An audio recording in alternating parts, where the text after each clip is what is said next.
Hi guys, I hope you all are doing great. हम लोग बात कर रहे हैं हमारे डेली करंट अफेयर सेशन की, जो सुबह 4 बजे अवेलेबल हो जाता है हमारे दोनों चैनल्स पिनाकुलर फ्रंटियर IAS पर। आज की तारीख है 15 अक्टूबर 2022। दोनों चैनल्स को सब्सक्राइब करें, बेल आइकन को जरूर प्रेस करना है ताकि हमारी आने वाली हर वीडियो की नोटिफिकेशन आपको मिल सके। हमारी दो वेबसाइट्स हैं sscjlpnacle.com और baljeetdhaka.com। साथ ही साथ for daily videos, PDF and monthly magazine आप हमारे टेलीग्राम हैंडल्स फ्रंटियर IAS और SS जलपनेकल ऑनलाइन को ज्वाइन जरूर करें। स्टार्ट करेंगे प्रीवियस क्विज के साथ। मैंने आपसे पहला क्वेश्चन पूछा था कि सितंबर महीने के लिए ICC महिला खिलाड़ी कौन बनी। करेक्ट आंसर है हरमनप्रीत कौर। और दूसरा क्वेश्चन पूछा था कि अंतर्राष्ट्रीय बालिका दिवस कब मनाया जाता है। करेक्ट आंसर है 11 अक्टूबर। स्टार्ट करेंगे। फर्स्ट क्वेश्चन है सशस्त्र बल युद्ध हताहत कल्याण कोष के सद्भावना राजदूत यानी गुडविल एम्बेसडर कौन बने। करेक्ट आंसर है अमिताभ बच्चन। डिटेल्स देख लो। तो राजनाथ सिंह ने 14 अक्टूबर को नागरिकों को सशस्त्र बल युद्ध हताहत कल्याण कोष में योगदान करने में सक्षम बनाने वाली वेबसाइट लॉन्च की। AFBCWF एक त्रिसेवा कोष है जिसका उपयोग युद्ध के हताहतों के परिजनों और आश्रितों को अनुग्रह राशि की तत्काल वित्तीय सहायता के अनुदान के लिए किया जाता है। भारत सरकार ने ड्यूटी के दौरान सक्रिय सैन्य अभियानों के दौरान मारे गए या विकलांग सैनिकों के लिए बड़ी संख्या में कल्याणकारी योजनाएं शुरू की हैं। सैनिकों और उनके परिवारों के कल्याण के लिए योगदान करने के लिए देशभक्त नागरिकों, कॉर्पोरेट प्रमुखों, उद्योगिक कप्तानों से मजबूत जन भावना और अनुरोध किया गया है। इस नेक काम में देशभक्त भारतीयों को भागीदार बनाने की सुविधा के लिए यह वेबसाइट शुरू की जा रही है। बॉलीवुड मेगा स्टार अमिताभ बच्चन अपने 80वें जन्मदिन पर सशस्त्र बल युद्ध हताहत कल्याण कोष की वेबसाइट मां भारती के सपूत के सद्भावना राजदूत बने। तो एक क्वेश्चन है, ये 3 तरीके से पूछा जा सकता है। सबसे पहले वेबसाइट को लॉन्च किसने किया। आपका आंसर होगा राजनाथ सिंह। वेबसाइट का नाम क्या है, दैट इज मां भारती के सपूत, और इसके गुडविल एम्बेसडर बने हैं अमिताभ बच्चन। नेक्स्ट क्वेश्चन देखो, राजस्थान उच्च न्यायालय के मुख्य न्यायाधीश के रूप में किसे नियुक्त किया गया है। करेक्ट आंसर है न्यायमूर्ति पंकज मित्तल। डिटेल्स देख लो। तो भारत के पूर्व मुख्य न्यायाधीश UU ललित की अध्यक्षता में शीर्ष अदालत के कोलेजियम ने 28 सितंबर को तबादलों और नियुक्तियों के 8 मामलों की सिफारिश करते हुए प्रस्ताव पारित किया, जिनमें से सरकार ने अब तक केवल 3 को मंजूरी दी है। बॉम्बे हाई कोर्ट के जज B वराले को कर्नाटक हाई कोर्ट का मुख्य न्यायाधीश नियुक्त किया गया है। न्यायमूर्ति पंकज मित्तल, जो दिसंबर 2020 से जम्मू कश्मीर और लद्दाख उच्च न्यायालय के मुख्य न्यायाधीश थे, को राजस्थान उच्च न्यायालय का नया मुख्य न्यायाधीश नियुक्त किया गया। जम्मू कश्मीर और लद्दाख उच्च न्यायालय के वर्तमान न्यायाधीश न्यायमूर्ति AM मागरे को उसी उच्च न्यायालय के मुख्य न्यायाधीश के रूप में पदोन्नत किया गया था। बात करें यहाँ पर राजस्थान की, तो इसके डैम्स और रिवर्स में आता है जवाहर सागर चंबल, जसवंत सागर लूनी, राणा प्रताप सागर चंबल। नेशनल पार्क्स में आता है Ranthambore national park, Sariska tiger reserve, Keoladeo national park, desert national park. Rajasthan की कैपिटल है जयपुर, गवर्नर है कलराज मिश्रा, CM है अशोक गहलोत। इसकी वर्ल्ड हेरिटेज साइट्स में आता है जयपुर सिटी और जंतर मंतर। नेक्स्ट देखो, दी ट्रैपिंग जोन के साक्ष्य किस देश में खोजे गए हैं। करेक्ट आंसर है मालदीव। डिटेल्स देख लो। नेक्टन मालदीव मिशन के वैज्ञानिकों ने द ट्रैपिंग जोन के सबूत खोजे हैं। इसे सतह से 500 मीटर नीचे समुद्री जीवन का नकली स्थान यानी ओएसिस के रूप में वर्णित किया गया है। देश के राष्ट्रपति इब्राहिम मोहम्मद सोली के अनुसार द ट्रैपिंग जोन की खोज और मालदीव के आसपास के जीवन का ओएसिस नया ज्ञान प्रदान करता है जो मत्स्य पालन और पर्यटन का समर्थन करेगा। यद्यपि अधिक वैज्ञानिक जांच आवश्यक है, पारिस्थितिकी तंत्र में एक नई वाणिज्यिक मत्स्य पालन के रूप में शोषण करने की दीर्घकालिक क्षमता है जो मालदीव टूना उद्योग को बढ़ाएगी, जो वर्तमान में इसकी समुद्री अर्थव्यवस्था का मुख्य आधार है। बात करें यहाँ पर मालदीव्स की, तो इसकी कैपिटल है माले, करेंसी मालदीवियन रुफिया। नेक्स्ट देखो, किस अंतरिक्ष एजेंसी ने डार्ट मिशन के सफल परीक्षण की घोषणा की। करेक्ट आंसर है नासा। डिटेल्स देख लो। सबसे पहले डार्ट की फुल फॉर्म है डबल एस्टेरॉइड रीडायरेक्शन टेस्ट।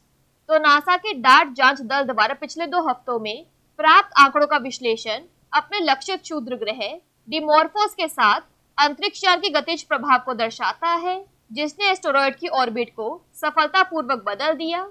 यह मानवता का पहली बार जानबूझकर किसी खगोलीय वस्तु की गति को बदलने और क्षुद्र ग्रह विक्षेपण प्रौद्योगिकी के पहले पूर्ण पैमाने पर प्रदर्शन का प्रतीक है।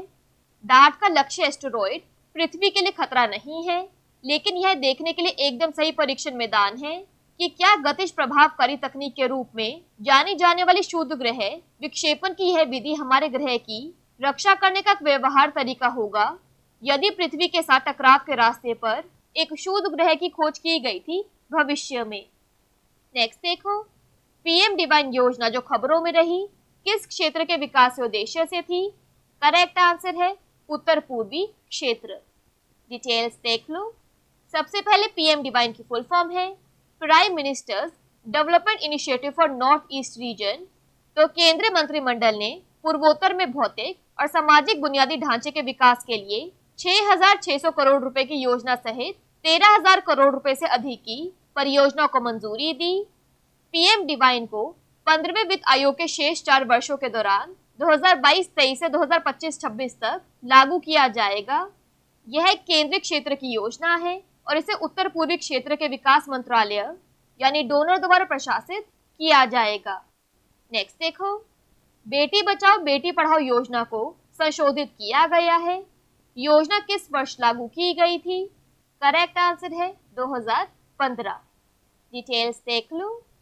तो केंद्र सरकार ने अपनी प्रमुख योजना बेटी बचाओ बेटी पढ़ाओ योजना के जनादेश का विस्तार करते हुए लड़कियों के कौशल को गैर पारंपरिक आजीविका एनटीएल विकल्पों में शामिल करने की घोषणा की। लड़कियों के लिए गैर पारंपरिक आजीविका में कौशल पर राष्ट्रीय सम्मेलन में महिला और बाल विकास मंत्रालय लड़कियों को सशक्त बनाने के लिए गुणवत्तापूर्ण शिक्षा प्रदान करने के लिए विभिन्न विभागों के बीच अभिसरण के महत्व पर जोर देता है। BBB योजना में नए बदलाव शामिल हैं। माध्यमिक स्तर पर नामांकन में 1% की वृद्धि सुनिश्चित करना, विशेष रूप से स्टेम दैट इज विज्ञान, प्रौद्योगिकी, इंजीनियरिंग, गणित विषयों में। हर साल लड़कियों और महिलाओं का कौशल, मुख्य रूप से गैर पारंपरिक आजीविका में। उचित मासिक धर्म, स्वच्छता का ज्ञान बढ़ाना, बाल विवाह के उन्मूलन को बढ़ावा देना। यह योजना प्रधानमंत्री द्वारा 22 जनवरी 2015 को घटते बाल लिंगानुपात और जीवन चक्र की निरंतरता में महिला सशक्तिकरण से संबंधित मुद्दों को संबोधित करने के लिए शुरू की गई थी। नेक्स्ट क्वेश्चन देखो, भारत ने किस देश के साथ वैक्सीन एक्शन प्रोग्राम के संयुक्त वक्तव्य को 2027 तक बढ़ा दिया है? करेक्ट आंसर है संयुक्त राज्य अमेरिका। डिटेल्स देख लो। तो जैव प्रौद्योगिकी विभाग DBT जुलाई 1987 से national institute of allergy and infectious disease, national institute of health USA के सहयोग से एक केंद्रीय द्विपक्षीय सहयोगी कार्यक्रम VAP Indo US vaccine action program को लागू कर रहा है। वर्तमान 5 वर्षीय VAP संयुक्त वक्तव्य को 2027 तक बढ़ा दिया गया है। इसे विज्ञान और प्रौद्योगिकी मंत्री और विदेश मंत्रालय के अनुमोदन से बढ़ाया गया है। VAP एक अनूठा द्विपक्षीय कार्यक्रम है जिसका उद्देश्य नवीन टीकों से संबंधित अनुसंधान और उम्मीदवार टीकों के उन्नत विकास का समर्थन करना है, जिसके लिए पहले के लीड उपलब्ध है। नेक्स्ट देखो, वंदे भारत आधारित माल ढुलाई सेवा किस रूट पर शुरू होने जा रही है? करेक्ट आंसर है दिल्ली मुंबई। डिटेल्स देख लो। तो भारतीय रेलवे जल्द ही semi high speed Vande Bharat express का माल ढुलाई संस्करण लॉन्च करेगा। इस तरह की पहली ट्रेन के दिल्ली NCR और मुंबई क्षेत्रों के बीच संचालित होने की संभावना है। नई माल गाड़ियों को 160 किलोमीटर प्रति घंटे की गति से कंटेनर परिवहन के लिए डिजाइन किया गया है। स्वचालित स्लाइडिंग दरवाजों के साथ 1800 मिलीमीटर चौड़े रैक में तापमान के प्रति संवेदनशील कार्गो के लिए रीफर कंटेनरों को लोड करने के प्रावधान होंगे। पैलेट्स के आसान संचालन के लिए लॉकिंग सुविधा के साथ एक वायवीय रूप से वापस लेने योग्य रोलर फ्लोर सिस्टम और 264 टन का कुल पेलोड होगा। नेक्स्ट देखो, लिविंग प्लैनेट रिपोर्ट 2022 किस संस्थान का संयुक्त प्रयास है? करेक्ट आंसर है दोनों ए और बी, यानी विश्व वन्यजीव कोष और लंदन की जूलॉजिकल सोसाइटी। डिटेल्स देख लो। तो living planet report 2022 world wildlife fund और जूलॉजिकल सोसाइटी ऑफ लंदन का एक संयुक्त प्रयास है। लिविंग प्लैनेट रिपोर्ट 2022 में वैश्विक वन्यजीव आबादी में भारी गिरावट पाई गई। प्रमुख प्रकाशन के अनुसार वर्ष 1970 और 2018 के बीच वैश्विक वन्यजीव आबादी में 69% की गिरावट आई है। इसका मतलब यह नहीं है कि दुनिया भर में 69% व्यक्तिगत जानवरों में गिरावट आई है। रिपोर्ट जानवरों की विभिन्न प्रजातियों की जनसंख्या के आकार में औसत परिवर्तन देती है, न कि खोए हुए जीवों की संख्या का। यह प्रत्येक पशु आबादी में गिरावट के सापेक्ष आकार को मापता है और इसे औसत करता है। रिपोर्ट ने 5230 प्रजातियों की लगभग 32,000 आबादी का विश्लेषण किया। लास्ट क्वेश्चन है आज के सेशन के लिए। अंतर्राष्ट्रीय आपदा न्यूनीकरण दिवस यानी international day for disaster reduction कब मनाया जाता है? करेक्ट आंसर है 13 अक्टूबर। डिटेल्स देख लो। तो आपदा न्यूनीकरण के लिए अंतर्राष्ट्रीय दिवस हर साल 13 अक्टूबर को मनाया जाता है। दिन का फोकस जोखिम जागरूकता और आपदा की तैयारी की वैश्विक संस्कृति को प्रोत्साहित करने पर है। यह आपदाओं की संवेदनता को कम करने में दुनिया भर के समुदायों और व्यक्तियों के प्रयासों को भी मान्यता देता है। यह पहली बार 1989 में यूएनजीए द्वारा आपदा जोखिम शमन की वैश्विक संस्कृति को बढ़ावा देने और आपदाओं से उत्पन्न विभिन्न जोखिमों के बारे में जागरूकता बढ़ाने के लिए स्थापित किया गया था। 2002 में हर साल इस दिन को चिन्हित करने के लिए एक और यूएनजीए प्रस्ताव पारित किया गया था। 2022 के लिए थीम है प्रारंभिक चेतावनी यानी अर्ली वार्निंग। क्विकली बात कर लेते हैं आज के सेशन की समरी की। तो armed forces battle casualties welfare fund के गुडविल एम्बेसडर बने हैं अमिताभ बच्चन। राजस्थान हाईकोर्ट के चीफ जस्टिस बने हैं justice Pankaj Mittal. The trapping zone के एविडेंस मालदीव्स में मिले हैं। नासा ने डार्ट मिशन टेस्ट के सक्सेसफुल होने की अनाउंसमेंट की। PM DevINE scheme North Eastern regions के डेवलपमेंट के लिए शुरू की गई है।